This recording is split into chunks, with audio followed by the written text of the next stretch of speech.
अब कुछ एमसीक्यूज करेंगे, ठीक है। मल्टीपल चॉइस क्वेश्चन हर चैप्टर में से कुछ कुछ एमसीक्यूज करेंगे। अब देखो ये ऐसा नहीं है कि ये एमसीक्यूज इंपॉर्टेंट है, ये पहले आया हुआ है, हाँ हालांकि पहले आया हुआ है, लेकिन तुम लोग को तुम एंट्रेंस भी देने वाले हो, है ना, कोई भी एंट्रेंस ले लो, कोई भी बोर्ड से ले लो, तो एमसीक्यूज क्वेश्चंस को प्रैक्टिस करना या कैसे अटेम्प्ट करें, हाउ टू अटेम्प्ट का तो वो तो अलग चीज है, लेकिन क्वेश्चंस अगर हो एमसीक्यूज में तो कैसे सॉल्व किया जाए, क्वेश्चंस को कैसे पढ़ा जाए और क्या होना चाहिए उसका आंसर कैसे सॉल्व करें, तो उसका एक प्रैक्टिस हमें बनाना है। तो कुछ हर चैप्टर से हम कुछ कुछ एमसीक्यूज करेंगे, ठीक है। तो आज हम पहला chapter number 1 electric charges and field के कुछ क्वेश्चंस करेंगे। तो जैसे कि यहाँ पे पहला क्वेश्चन गिवन है,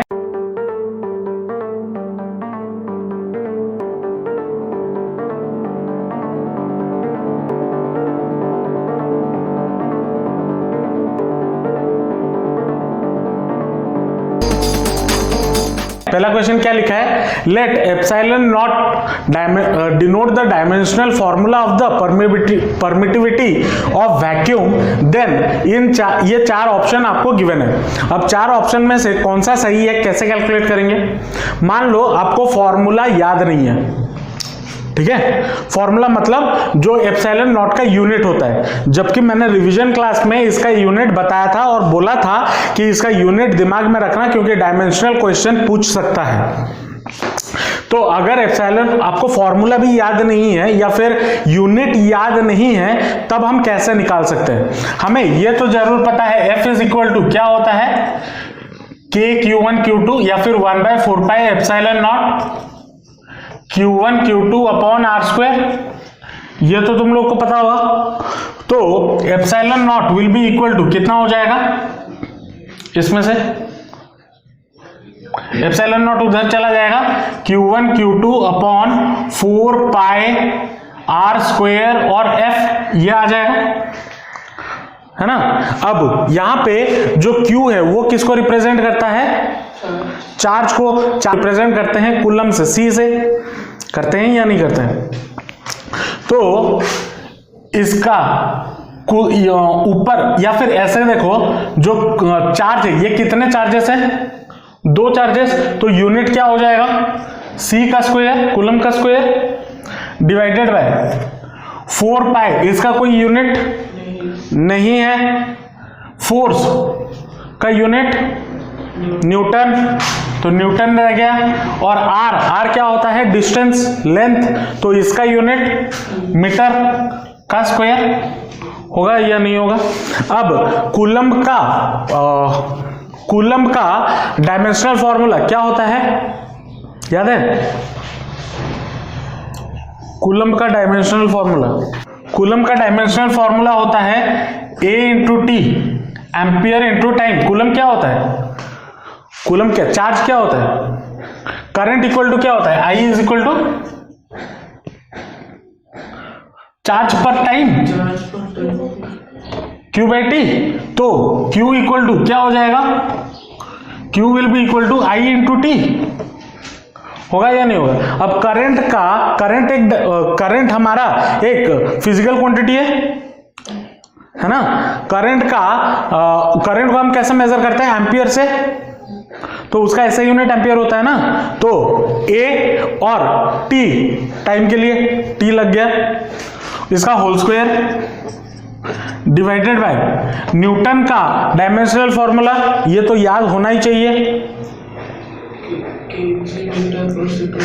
मैं यूनिट नहीं पूछ रहा हूं, डायमेंशनल फॉर्मूला पूछ रहा हूं।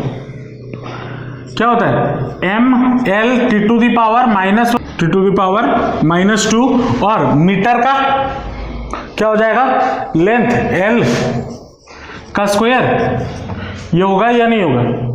अब इसको अगर हम सॉल्व करते हैं तो क्या आ जाएगा, M है नीचे तो M to the power -1, L यहां पे भी है यहां पे भी है तो L क्यूब, और ऊपर जाएगा तो -3 होगा, T टू द पावर कितना हो जाएगा, यहां पे -2 है, ऊपर जाएगा तो 2, और इसका T का स्क्वायर 4, और एम्पियर कितना हो जाएगा 8 टू द पावर 2, होगा या नहीं होगा?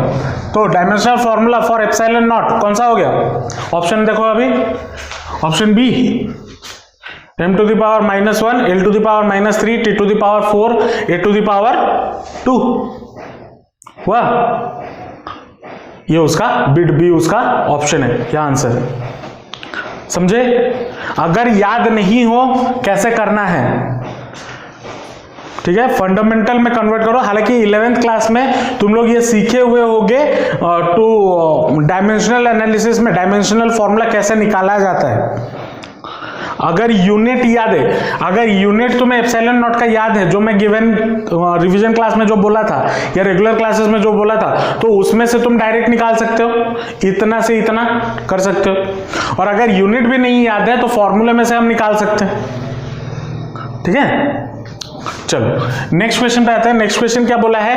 N electric dipole is placed at an angle 30 degree to a non uniform electric field, the dipole will experience, bit A में गिवन है a torque as well as translational force, a torque, bit B में a torque only, bit C में a translational force only in the direction of the field, और bit D में a translational force only in a direction normal to the direction of the field. कौन सा option होगा?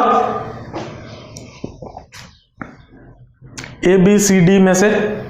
Question में क्या बोला है? इलेक्ट्रिक डाइपोल को कहां पे रखा गया? At an angle 30 degree to a non uniform electric field पे रखा गया। अगर एक डाइपोल को इलेक्ट्रिक फील्ड में रखा जाता है तो वो क्या एक्सपीरियंस करता है? टॉर्क एक्सपीरियंस करता है। तो कौन सा ऑप्शन होना चाहिए? अरे इलेक्ट्रिक, ये लास्ट क्लास में मैंने बताया था, जब एक्सटर्नल फील्ड में एक डाइपोल को रखते हैं तो वो क्या एक्सपीरियंस करता है? टॉर्क एक्सपीरियंस करता है। तो क्या होगा? ऑप्शन बी होगा। आंसर गलत है। पूछो क्यों? क्योंकि जब हम याद करो, जब हम बात कर रहे थे, अगर मैं डाइपोल को एक यूनिफॉर्म इलेक्ट्रिक फील्ड में रखता हूं तभी जाके वो टॉर्क बनाता है। क्या हुआ करता था? अगर मेरे पास एक यूनिफॉर्म इलेक्ट्रिक फील्ड है, यूनिफॉर्म इलेक्ट्रिक फील्ड है E, और उसके अंदर मैं डाइपोल रखता था, तभी मुझे टॉर्क मिलता था Q इंटू ई इस तरफ, और इधर इस तरफ भी Q इंटू ई, है ना। लेकिन क्वेश्चन में यहां पे क्या गिवन है? क्वेश्चन पढ़ना, to a non uniform electric field. और जब भी एक नॉन यूनिफॉर्म इलेक्ट्रिक फील्ड में अगर हम डाइपोल को रखेंगे तो उसमें दो चीजें होगी। एक होगा तो टॉर्क तो होगा ही होगा, दूसरा चीज उसमें होगा ट्रांसलेशनल मोशन। याद करो जब हम डेरिवेशन कर रहे थे चैप्टर 1 में, डेरिवेशन में हमने क्या बोला था? ये ट्रांसलेशनल मोशन इसलिए नहीं करेगा क्योंकि इस तरफ और इस तरफ इलेक्ट्रिक फील्ड सेम है ना। इलेक्ट्रिक फील्ड सेम, क्योंकि चार्ज एक तो यहां पे प्लस क्यू होगा, दूसरा यहां पे माइनस क्यू होगा, है ना। चार्ज तो सेम है, लेकिन अगर यूनिफॉर्म इलेक्ट्रिक फील्ड होता है तभी ये फोर्स और ये फोर्स इक्वल होंगे। लेकिन यहां पे नॉन यूनिफॉर्म बोला है, मतलब इलेक्ट्रिक फील्ड यहां पे E1 और यहां पे E2 होगा ना। नॉन यूनिफॉर्म है इलेक्ट्रिक फील्ड, मतलब यहां पे कुछ और यहां पे कुछ और। तो ये टॉर्क तो करेगा, उसके साथ साथ ट्रांसलेशनल मोशन या आगे भी मूव करेगा। तो इसका आंसर होगा bit a torque as well as a translational force.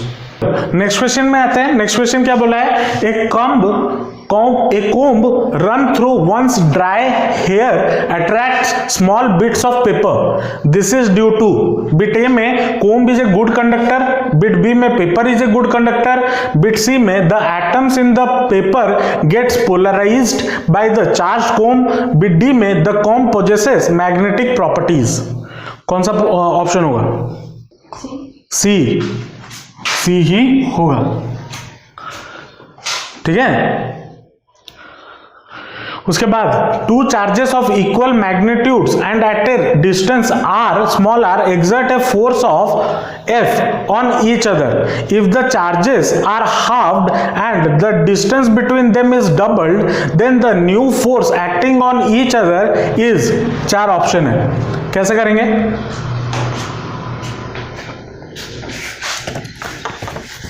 कैसे करेंगे? फोर्स का फॉर्मूला याद है, कूलम्स लॉ? हाँ, याद है या नहीं है? हाँ, क्या बोला है? Two charges of equal magnitude and at a distance of small r exert a force F on each other. मतलब अगर दो चार्जेस एक दूसरे इधर हैं और उनका वैल्यू क्यू है और उनके बीच में जो डिस्टेंस है वो अगर आर है तो फोर्स कितना लग रहा होगा? F is equal to Q into Q K into Q upon R square. ये लग रहा होगा फोर्स।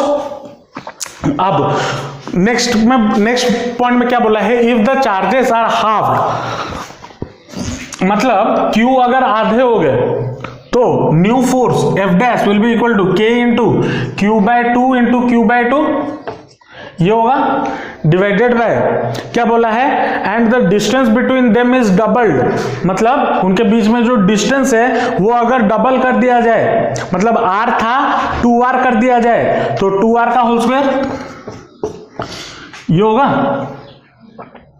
होगा या नहीं होगा? तो F dash will be equal to कितना? K into Q by 4 whole divided by 4R square, ये होगा, सॉरी क्यू स्क्वायर बाय 4, ये होगा। अब इसमें से अगर 1/4 में थोड़ा बाहर ले आता हूं, इधर से न्यूमरेटर से 1/4 बाहर आ गया और यहां पे इंटू कितना हो जाएगा? K into Q square divided bye कितना है? 4R स्क्वायर, ये होगा। इसको सॉल्व करें तो कितना होगा? 1/16 K Q square by R square, ये होगा। K Q square R square किसका फॉर्मूला था? F का, तो that will be equal to F by 16। तो कौन सा ऑप्शन होगा? Bit D, F by 16। समझे कैसे करना है? नेक्स्ट क्वेश्चन क्या बोला है? Two charge spheres are separated by 2 mm, which of the following would yield the greatest attractive force. अब इसको देखो, अगर एग्जाम में ये क्वेश्चन है तो इसको करेंगे कैसे? सबसे आसान ट्रिक ये है एलिमिनेशन फॉर्मूला, एलिमिनेशन मेथड, ठीक है? एलिमिनेट करते हुए जाएंगे, जो होगा देखा जाएगा। पहला चीज, ऑप्शन क्या गिवन है? हमें क्वेश्चन पूछा क्या है? अब तुम इतना तो पढ़े हुए हो, दिमाग में कुछ ना कुछ तो होगा। क्वेश्चन क्या बोला है? दो चार्ज स्पीयर है और दोनों को 2 mm के दूरी पर रखा गया है। पूछा है विच ऑफ द फॉलोइंग, इनमें से कौन सा पेयर में सबसे ज्यादा अट्रैक्टिव फोर्स होगा। अब यहां से यह समझ में आ रहा है अट्रैक्टिव फोर्स होगा मतलब क्या एक पॉजिटिव होना चाहिए, दूसरा नेगेटिव होना चाहिए, क्योंकि अगर सिर्फ पॉजिटिव रहा तो वो रिपेल करेगा और अगर सिर्फ नेगेटिव रहा तो वो रिपेल करेगा। चलो, तो लाइक वाले कौन से हैं? ये लाइक वाला है, ये भी लाइक वाला है, ये भी लाइक वाला है, मतलब ये तीनों आंसर्स नहीं होंगे। तो हमारा आंसर कौन सा है? बीटेन। समझ में आया? चलो नेक्स्ट क्वेश्चन पे आते हैं। According to the Gauss law, electric field of an infinity long straight wire is proportional to R 1/r square, 1/r cube और 1/r। क्या होगा? गॉस लॉ याद है? लास्ट क्लास मैंने फॉर्मूला भी बताया था इसका, याद है क्या? Electric field due to infinitely long straight wire का फॉर्मूला क्या होता है? E is equal to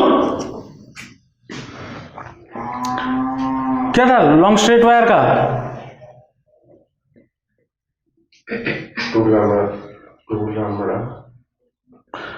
2 lambda bye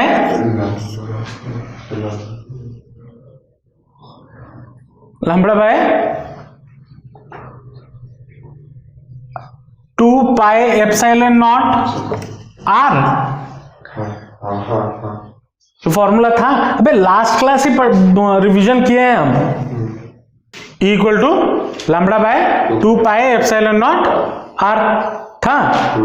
तो इसमें से इलेक्ट्रिक फील्ड किसके प्रोपोर्शनल है? 1/r। तो आंसर क्या होगा? Bit D.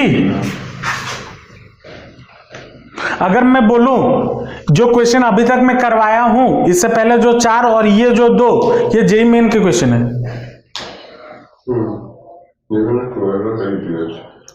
जेई मेन की क्वेश्चन है। अब उधर से जो 2 क्वेश्चन है वो नीट के क्वेश्चन है, उस पर भी चलेंगे। ये पहले जेई मेन में आ चुका है। अब सोच रहे होगे सर इतना इजी क्वेश्चन हमें अभी लग रहा है, क्योंकि हम इसको कर रहे हैं चैप्टर वाइज। जब एक साथ 11th और 12th का सारा क्वेश्चन सामने आ जाएगा ना तो हवा निकल जाएगी। तो उसके लिए प्रैक्टिस होना बहुत जरूरी है। चैप्टर वाइज कर रहे हैं तो आसान लग रहा है। चलो नेक्स्ट क्वेश्चन क्या बोला है, when air is replaced by a dielectric medium of dielectric constant K, the maximum force of attraction between 2 charges separated by a distance, bit A में decreases K time, bit B में remains unchanged, bit C में increases K times और bit D में decreases K square time. क्या होगा? Increases के time. क्यों? क्योंकि अमन भैया ने बोला है बिट सी हमेशा सही होता है। तुक्का मारना हो तो बिट सी मारो। बिटवीन 2 चार्जेस सेपरेटेड जब होगा तो एयर मीडियम उसका जो डाइलेक्ट्रिक कांस्टेंट है।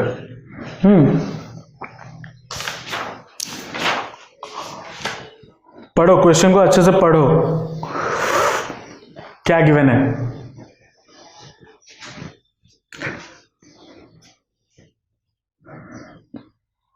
डाइलेक्ट्रिक कांस्टेंट के और डाइलेक्ट्रिक कांस्टेंट के समान है ना।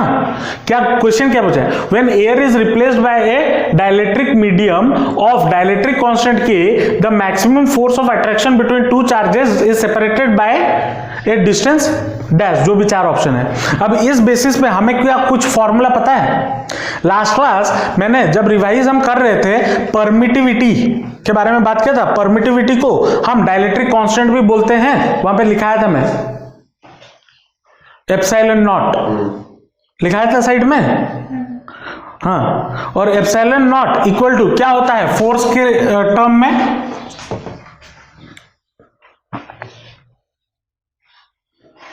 फोर्स के टर्म में एप्सिलॉन नॉट इक्वल टू कितना होता है?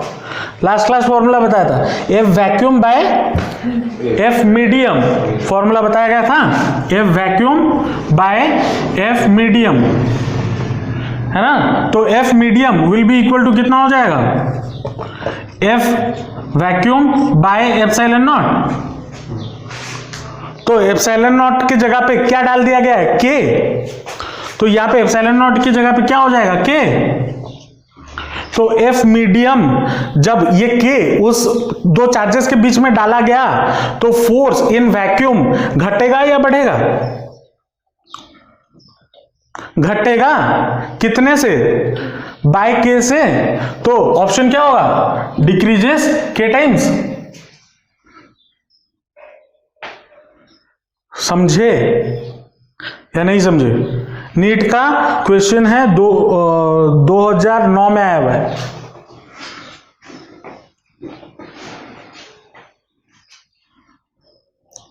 तो फॉर्मूले दिमाग में होने चाहिए। चलो अब मान लो जैसे फॉर्मूला यहां पे है नहीं, ठीक है, मान लो आपको फॉर्मूला याद नहीं है और अचानक से आपके सामने ये क्वेश्चन आ गया, तब कैसे करें? सबसे बेस्ट चीज होता है तुक्का मारने का। हालांकि कोई टीचर सिखाना नहीं चाहिए तुक्का कैसे मारे, हमेशा बोला जाता है कि जो नहीं आता, जो श्योर नहीं हो तो उसे छोड़ दो, ठीक है, ये बोला जाता है। लेकिन मैं बोलता हूं तुक्का मार लिया करो, क्योंकि 2 साल कुछ तो पढ़े हो, दिमाग में कुछ तो होगा, बोर्ड के लिए पढ़ रहे हो, 11th के में भी पढ़े हो, तो दिमाग में कुछ तो होगा। चलो अगर तुक्का मारने पे आए, अगर हमें ये ऑप्शन मुझे पता नहीं है इसका आंसर क्या होगा, तो पहला चीज ये करना, अगर तुम इस चारों में से, 4 ऑप्शन में से कोई एक ऑप्शन को एलिमिनेट कर पाते हो, एलिमिनेट कर पाते हो, देन फर्दर आगे बढ़ना। और एलिमिनेट कैसे करोगे? ऐसा नहीं कि पहले आंसर में ए हुआ फिर डी हुआ, मतलब इस आंसर का आंसर ए और डी में से कोई होगा नहीं और 2 में से कुछ होगा, ऐसा लॉजिक मत लगाना। लॉजिक लगाना है पढ़ाई के बेसिस पे, लॉजिक लगाना। क्या लॉजिक लगाना है? क्वेश्चन में बोला है कि maximum force of attraction when the air is replace, maximum force of attraction separated by a distance, मतलब फोर्स में कुछ चेंजेस होगा ही होगा क्वेश्चन के हिसाब से। अब क्वेश्चन को पढ़ के ये मत सोच देना, रॉकेट साइंस मत बना लेना। जो भी आपको जेई मेन, बोर्ड या नीट में जो भी क्वेश्चन पूछा जा रहा है, दिमाग में हमेशा ये रखना जो क्वेश्चन में लिखा है वही आपसे पूछा जा रहा है। दिमाग में कभी कभी ये भी आ जाता है कि शायद टीचर कुछ और पूछना चाहता हो, ये दिमाग में मत लाना, क्वेश्चन में जो लिखा है वही पूछा जाता है, ठीक है। तो force of maximum force of attraction between two charges separated, तो अनचेंज्ड वाला ऑप्शन तो होगा नहीं, क्योंकि जो भी हो चेंज होगा, शायद वो बढ़ेगा या फिर घटेगा। अब हम इस पे तुक्का मार सकते हैं। अगर तुम्हें ये भी पता नहीं है बढ़ेगा घटेगा चेंज नहीं होगा, तब इस क्वेश्चन को छोड़ देना।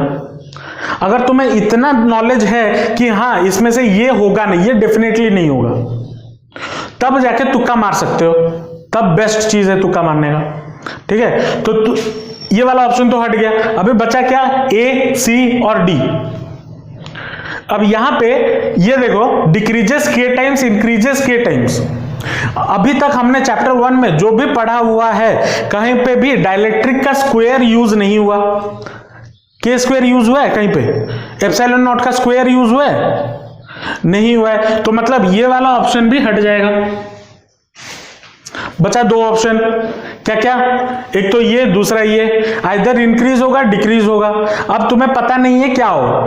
अब इसमें से प्रोबेबिलिटी 50-50% है, मैथ्स अगर पकड़ के चले, मैथ्स हमारे साथ है। अब उसमें से अगर आप इंक्रीजेस मारते हो तो गलत होगा, अगर डिक्रीजेस मारते हो तो वो सही होगा। वो डिपेंड करता है कि आपका उस टाइम पे एग्जाम देते वक्त आपका स्टेट ऑफ माइंड क्या है, और इसलिए उसको तुक्का बोलते हैं।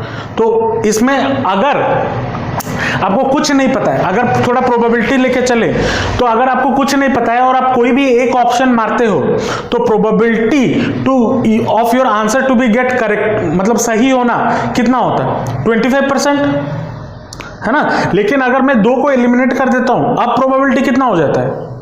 50%। तो 50% अगर प्रोबेबिलिटी है तो चांस ले लेना, ठीक है। समझे या नहीं समझे?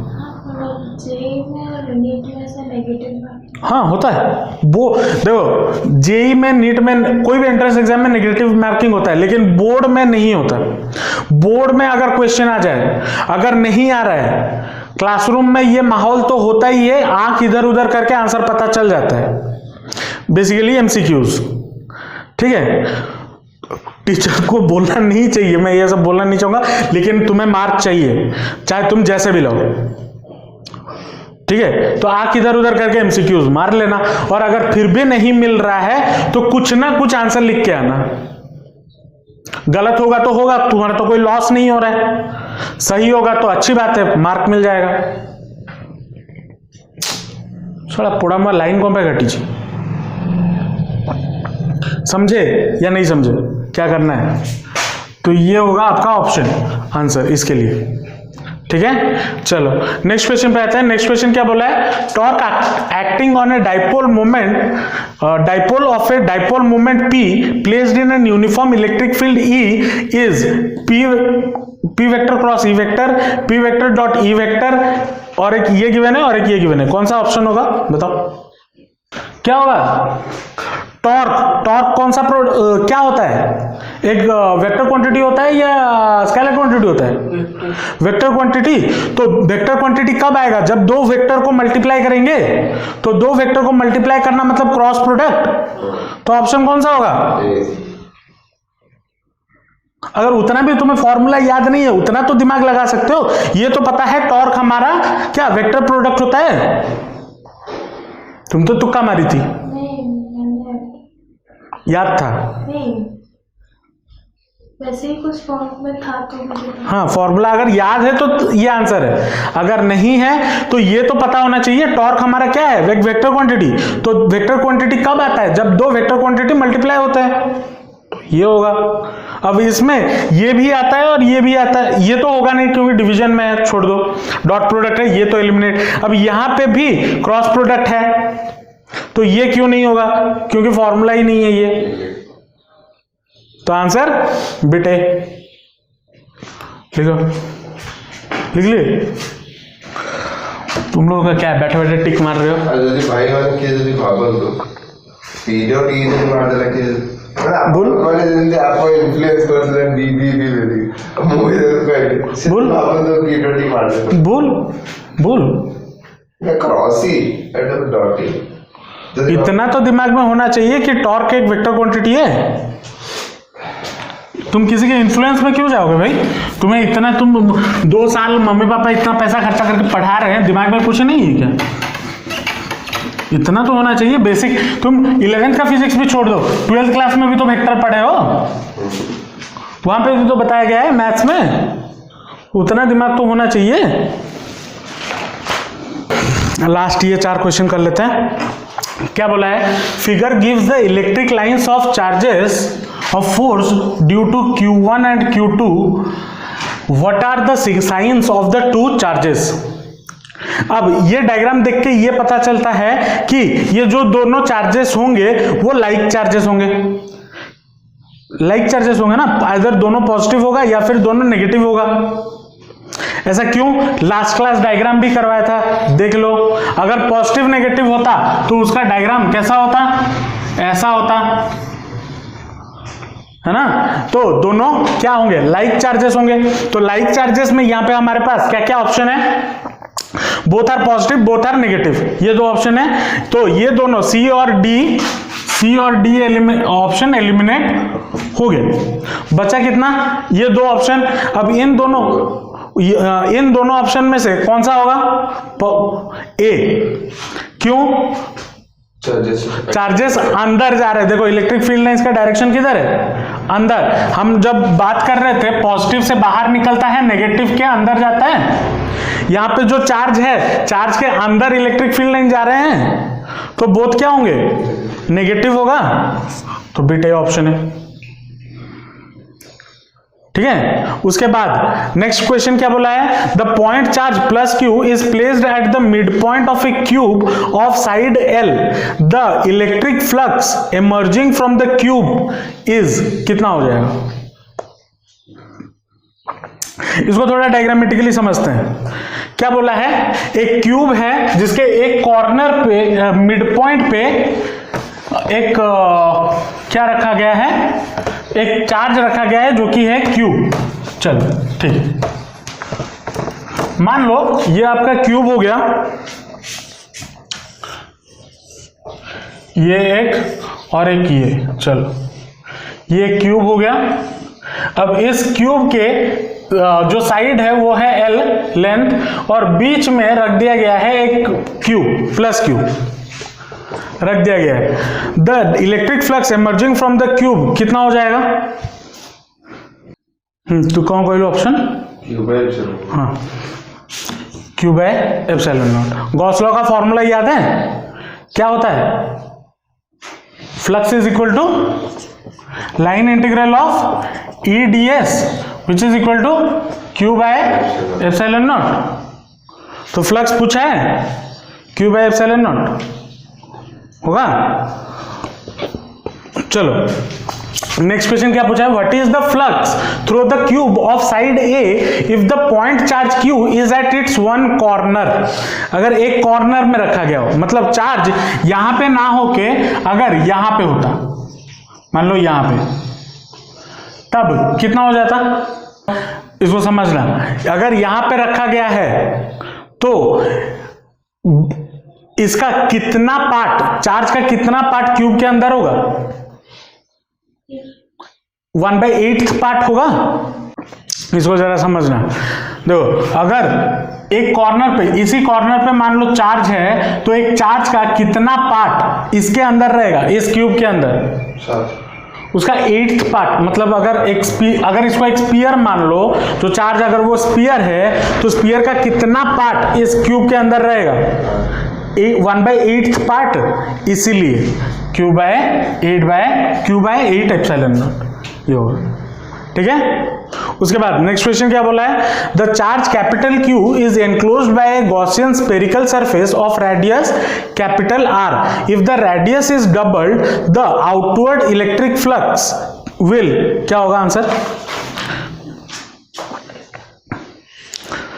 Increase 4 times, reduced by half, remain the same, B doubled. Question में क्या बोला है? क्वेश्चन में बोला है एक कैपिटल क्यू चार्ज एक गॉसियन स्फेरिकल सरफेस के अंदर है। मतलब ये अगर स्फेरिकल सरफेस हुआ, यहां पे एक चार्ज रखा गया है कैपिटल क्यू। अब इसका अगर मैं रेडियस बड़ा कर देता हूं, रेडियस को डबल कर देता हूं, मतलब और बड़ा कर देता हूं, तब उसमें से कितना फ्लक्स बाहर निकलेगा? कुछ नहीं चेंज होगा, क्योंकि फ्लक्स इक्वल टू क्या होता है? Q by epsilon not. वो चार्ज पे डिपेंड करता है, ये कितना बड़ा है छोटा है उस पे डिपेंड नहीं करता। इसीलिए आंसर क्या होगा? Remain the same. समझे या नहीं समझे? क्वेश्चंस प्रैक्टिस करना, हालांकि बहुत और क्वेश्चंस हैं, लेकिन मैं चाहता हूं कि कुछ क्वेश्चंस मैं करवा दूं। ये पॉसिबल नहीं है जितने एक चैप्टर में से जितने क्वेश्चंस हैं मैं क्लास में करवा पाऊं। मैं कुछ क्वेश्चंस जो इंपॉर्टेंट है, जो आए हुए हैं या फिर जिसमें लगता है कि हाँ दिमाग लगेगा, वैसा क्वेश्चन मैं क्लास में करवाऊंगा। बाकी क्वेश्चंस आप प्रैक्टिस करना घर पे। कहां से करोगे? कोई भी रेफरेंस बुक आपके पास तो होगा ना, एस.एल. अरोरा या फिर प्रदीप, कुछ भी तो बुक होगा आपके पास, नूतन, कुछ भी बुक होगा, उसमें एमसीक्यूज दिया रहता है चैप्टर के पीछे। खोलना, करना। जब तक खुद एमसीक्यूज नहीं करोगे तुम मैं यहां पे कुछ भी कर रहा हूं, इसमें से मैं भी ये बता रहा हूं, इसमें से कोई एक भी क्वेश्चन एग्जाम में आएगा उसका कोई गारंटी नहीं है। मैं इसलिए करवा रहा हूं कैसे अटेम्प्ट करें एक क्वेश्चन को, वो सीखने के लिए, वो प्रैक्टिस करने के लिए। ठीक है, तो खुद को प्रैक्टिस करना है घर पे। नहीं करोगे नहीं होगा। ठीक है, चलो आज के लिए इतना ही रखते हैं, मिलते हैं नेक्स्ट क्लास। Bye bye.